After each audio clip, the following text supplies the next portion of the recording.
My beloved child, something is happening in your house right now, and I will not let you walk past it without noticing. Stay with my voice. Do not dismiss this moment as another ordinary night that will come and go unnoticed. I am speaking about the place where you live, the walls that surround you, the door you close at the end of a long day, the room where you have whispered prayers that no one else could hear.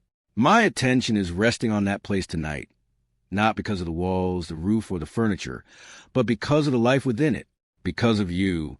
Listen carefully. What you've been waiting for is not still somewhere far away, traveling toward you. It has already begun to move. It is closer than you realize, nearer than the breath in your lungs. And now the question is not whether I am moving. The question is whether you will recognize my movement when it comes quietly. You expected something dramatic. You expected an unmistakable sign, a sudden announcement, something so loud that doubt would have nowhere to hide. But I have not always chosen to move that way in your life. Sometimes I enter through the smallest opening. Sometimes I speak through an ordinary conversation. Sometimes I place an answer inside a moment you almost overlook. That is why I am holding your attention now. You have felt a heaviness in your house lately, something you could not explain. Beneath that heaviness, you have also sensed a stirring, a feeling that something was changing just beyond what your eyes could see. You called it exhaustion. You blamed your thoughts. You wonder whether your imagination was simply becoming too active. But I want you to understand that not every feeling you experience should be dismissed. I have been drawing your attention to what needs to change. Your house is more than a building. It is where your life gathers. Your rest is there. Your worries are there. Your memories are there. Your prayers have filled those rooms. And when the atmosphere of your home changes, you often feel that change within your spirit. That is why I am dealing with what has remained there too long. Some things were never meant to stay. I have been separating what belongs from what does not. I have been teaching you to recognize the difference between what I have assigned to your life and what merely attached itself to you during a difficult season. What is truly yours will remain. What is not yours is being removed. You have carried certain burdens for so long that you stopped noticing how heavy they were. The worry that woke you in the middle of the night. The fear that made you hesitate before hoping. The pressure in your chest whenever you thought about tomorrow. The voice that told you not to expect too much because disappointment would hurt less if you expected nothing. I am lifting those things from you. You may wake one morning and realize that something that once followed you everywhere is no longer there. You may feel lighter before you understand why. Do not be afraid of that lightness. It is my hand, removing what you were never meant to carry forever. I know what these seasons have cost you. I saw you continue praying when you had no words left. I saw you remain faithful when nobody asked how you were doing. I saw the nights when you cried quietly so that no one else would know. I heard every prayer you whispered into darkness. Nothing you gave to me was wasted. And now you are entering a season where some of those prayers will begin to make sense. Do not let doubt speak louder than my voice. Doubt will remind you of every disappointment. It will show you every door that closed. It will replay every moment when you believed something good was coming and watched it disappear. But familiar thoughts are not necessarily truthful thoughts.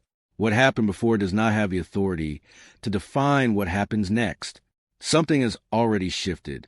It may not be visible yet, but the shift has begun. Remember how I instructed my people in Egypt to mark their doorposts. I was teaching them that their homes could become places of protection, places marked by trust and obedience. I have always cared about what happens at the door, and I am teaching you about your door now. There are things I am asking you to stop allowing into your life. There are conversations that no longer deserve access to your peace. There are people who should no longer have unlimited access to your heart. There are patterns that cannot accompany you into your next season. When I remove something, I am not simply creating emptiness. I am creating room. You have watched certain relationships end and thought you were losing.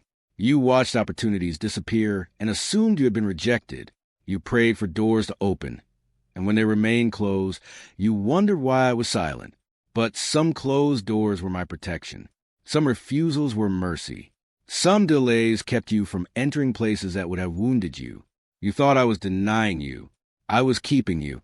Now I am preparing you to receive something better than what you once begged me to give you, not what you settled for, not what you accepted because you were afraid nothing else would come, what is truly aligned with your life and purpose. So pay attention to the small things. The answer may come through a conversation you almost cancel, a decision that initially seems insignificant, a person you almost overlook, a door that opens so quietly that you could walk right past it. Do not assume that my greatest movements must arrive with noise. I am present in ordinary moments. I am present in your home. I am present in the quiet hours. And I am working where your eyes cannot yet see. There has been something living in your life that never belonged there.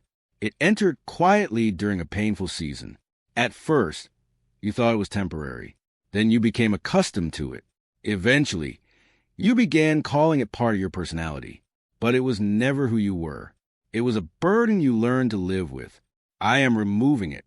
You will feel its absence before you understand its departure. When you notice that something has finally lost its grip on you, do not go looking for it again. Let it remain gone. I am also restoring your rest. You have gone to bed exhausted and awakened tired. You have carried yesterday into today and tomorrow into tonight. But I am teaching you how to become still again. Peace is not merely a feeling. Peace is a foundation. When peace returns, decisions become clearer. Your thoughts become steadier. You stop carrying conversations that should.